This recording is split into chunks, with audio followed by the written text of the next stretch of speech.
அஸ்ஸலாமு அலைக்கும் friends, welcome to the RD recipe. இன்றைக்கி நம்ம என்ன ரெசிபி பார்க்க போகிறோன்னா கீரை கடையல் தான் பார்க்க போகிறோம். அதுக்கு தேவையான பொருட்கள் பார்த்துடலாம். இன்றைக்கி நான் அரைக்கீரை எடுத்துருக்கிறேன். அரைக்கீரை ஒரு கட்டை க்ளீன் பண்ணி 4 தண்ணியில் கழுவி வச்சுருக்கிறேன் ஃப்ரெண்ட்ஸ். நான் பாருங்கள், நல்லா க்ளீன் பண்ணி 4 தண்ணியில் கழுவி மண்ணெல்லாம் இல்லாமல் சுத்தமாக எடுத்துருக்கிறேன். ஒரு கட்டு கீரைக்கு இன்றைக்கி 4 வெங்காயம், 3 தக்காளி, 10 பல்லு பூண்டு எடுத்துருக்குறேன் ஃப்ரெண்ட்ஸ். இப்போ இது குக்கரில் வேக வச்சு கடைஞ்சிக்க போகிறோம். இப்போ இந்த இன்க்ரீடியன்ட் எல்லாம் நம்ம குக்கரில் சேர்த்துக்கலாம். அதுக்கு முன்னாடி என் சேனலை இப்போ தான் ஃபஸ்ட்டாக பார்க்குறீங்கன்னா சப்ஸ்கிரைப் பண்ண மறந்துடாதீங்க. சப்ஸ்கிரைப் பட்டன் அழுத்திட்டு பக்கத்தில் இருக்கிற பெல் ஐக்கானே கிளிக் பண்ணிவிடுங்க. நான் இதுக்கு கூடவே கொஞ்சமாக புளி ஊற வச்சுருக்கிறேன். ஒரு அரை மணி நேரம் புளி ஊறிட்டு இருக்கு. இது புளி ஊற வைக்கிறதுக்கு கொஞ்சமாக கல் உப்பு சேர்த்து ஊற வச்சிங்கன்னா சீக்கிரமாக ஊறிடும் ஃப்ரெண்ட்ஸ். நான் கொஞ்சமாக புளி எடுத்துருக்கிறேன். இதுக்கு தக்காளி, இது கீரைக்கு தக்காளியோட புளிப்பே போதுமானது. கொஞ்சமாக புளி சேர்த்துக்கோங்க ஃப்ரெண்ட்ஸ். இப்போ ஒன்று ஒன்றா இப்போ குக்கரில் நான் கீரை சேர்த்துட்டேன். இதுக்கு மேலே வெங்காயம் சேர்த்துடலாம். வெங்காயம், தக்காளி, பூண்டு எல்லாம் சேர்த்தாச்சு ஃப்ரெண்ட்ஸ். இப்போ கேஸ் ஆன் பண்ணிவிடுங்க. ஆன் பண்ணிவிட்டு 1/2 ஸ்பூன் மஞ்சள்தூள், 2 ஸ்பூன் மிளகாத்தூள் சேர்த்துருங்க. சேர்த்து கொஞ்சமாக ஒரு 2 கிளாஸ் தண்ணி ஊற்றிடுங்க ஃப்ரெண்ட்ஸ். தண்ணி ஊற்றிட்டு இப்போ பார்க்க ஃபுல்லாக இருக்கும். 3 விசில் விட்டு வெந்த உடனே எல்லாம் புஷ்ஷுன்னு அடங்கிடும் ஃப்ரெண்ட்ஸ். இப்போ மூடி போட்டு 3 விசில் விட்டு அடங்கினோடனே உங்களுக்கு காமிக்கிறேன். இப்போ வேக வச்சு விசில் அடங்கியாச்சு. இப்போ பார்த்தீங்கன்னா இதில் நிறைய தண்ணி இருக்குது. இது தண்ணி இல்லாமல் வெங்காயம், கீரை எல்லாம் எடுத்து நான் இன்றைக்கி கடைய போகிறேன். அதுக்காக இந்த கடையெல்லாம் மத்து எடுத்துருக்கிறேன்.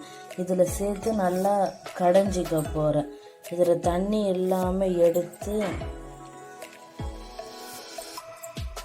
இதில் போட்டுக்கலாம். இதே மாதிரி எல்லாத்தையும் எடுத்து நல்லா கடைஞ்சிக்கலாம். இந்த மாதிரி தனியாக இது கீரை தண்ணியாக எடுத்துட்டேன். இப்போ இது நல்லா நான் கடைஞ்சிட்டு காமிக்கிறேன் ஃப்ரெண்ட்ஸ். இப்போ நல்லா கடைஞ்சிட்டேன் ஃப்ரெண்ட்ஸ். பாருங்கள், முடிஞ்ச அளவுக்கு நல்லா கடைஞ்சிட்டேன். இப்போ இந்த தண்ணியை இது கூட சேர்த்துக்கலாம். சேர்த்து நல்லா கலக்கிவிட்டுடலாம். புளியை நான் நல்லா கரைச்சி வச்சுருக்கிறேன். இது நம்ம தாளிக்கிறப்போ சேர்த்துக்கலாம். இப்போ பாருங்கள், இதை எடுத்து வச்சுட்டேன்.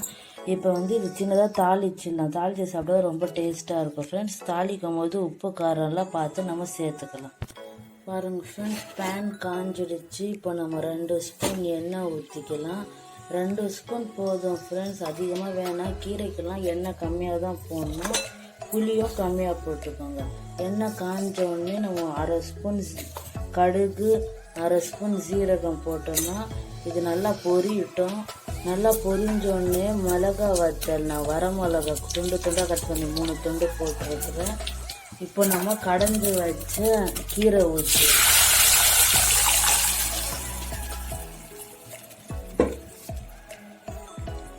இப்போ கூடவே புளி கரைசலையும் ஊற்றிடலாம். இப்போ டேஸ்ட்டு பார்த்து நம்ம உப்பு சேர்த்துக்கலாம் ஃப்ரெண்ட்ஸ். நான் 2 ஸ்பூன் காரம் சேர்த்த மிளகாத்தூள், அதுவே எனக்கு போதும். கீரைக்கு அதிகமாக காரம், புளி எல்லாம் சேர்த்திங்கன்னா அதோட சத்தே போயிடும். எனக்கு காரம் போதுமாக இருக்குது. நான் உப்பு மட்டும் பார்த்து சேர்த்துக்கிட்டேன். நீங்களும் இதே மாதிரி ட்ரை பண்ணுங்கள் ஃப்ரெண்ட்ஸ். இது நல்லா ஒரு கொதி வந்தோடனே நம்ம ஆஃப் பண்ணிடலாம். ரொம்ப நல்லது ஃப்ரெண்ட்ஸு உடம்புக்கு கீரை. நீங்களும் ட்ரை பண்ணி பாருங்கள். ரொம்ப ஈஸியான மெத்தடு தான். போட்டு விசில் விட்டோடனே நம்ம கடைஞ்சி ஊற்றிடணும். அவ்வளோதான் ஃப்ரெண்ட்ஸ், வேறு ஒன்றுமே வேலை இல்லை. கீரை கடையில் நல்லா சூடாக சாதத்தில் சேர்த்து உருளைக்கிழங்கு பொரியல் வச்சு சாப்பிட்டா, அப்பளம் சேர்த்து சாப்பிட்டா ரொம்ப டேஸ்ட்டாக இருக்கும் ஃப்ரெண்ட்ஸ். நீங்களும் ட்ரை பண்ணி பாருங்கள். உருளைக்கிழங்கு பொரியல் ரெசிபி உங்களுக்கு வேணும்னா நான் டிஸ்கிரிப்ஷனில் லிங்க் தரேன், போய் பாருங்கள் ஃப்ரெண்ட்ஸ். அதுவும் நான் ரொம்ப ஈஸியாக எப்படி செய்கிறதுன்னு சொல்லியிருக்கேன். என் ரெசிபி எல்லாமே ரொம்ப ஈஸியாக சிம்பிளாக இருக்கும் ஃப்ரெண்ட்ஸ். நீங்களும் போய் எல்லா வீடியோவும் பாருங்கள். உங்களுக்கு இந்த சேனலுக்கு புதுசாக வரீங்கன்னா சப்ஸ்கிரைப் பண்ணுங்கள். இந்த வீடியோ உங்களுக்கு பிடிச்சிருந்துச்சுன்னா லைக் பண்ணுங்கள் ஃப்ரெண்ட்ஸ். உங்கள் ஃப்ரெண்ட்ஸுங்களுக்கும் ஷேர் பண்ணுங்கள்.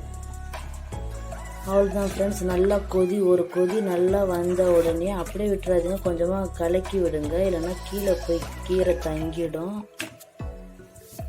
கலக்கி விட்டுட்டு இப்போ நல்லா ஒரு கொதின்னு கொதி வந்தோடனே நம்ம மூடி போட்டு ஆஃப் பண்ணிடலாம். அவ்வளோதான் ஃப்ரெண்ட்ஸ், முடிஞ்சிடுச்சு. நம்ம அடுத்த வீடியோவில் பார்க்கலாம். பாய்.